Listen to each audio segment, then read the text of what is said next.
টাকা কেজি মাছ বাবু ভেয়ে খাবে গো। জল দিয়ে বেশি করিস না, 8টা বাজে দেরি করিস না।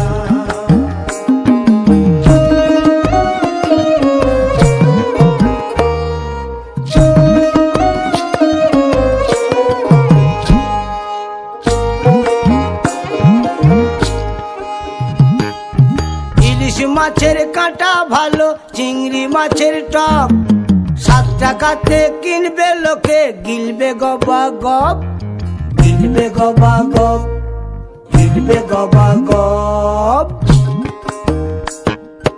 ইলিশ মাছের কাঁটা ভালো, চিংড়ি মাছের টক, 7 টাকাতে কিনবে লোকে, গিলবে গবা গপ, গিলবে গবা গপ, গিলবে গবা গপ।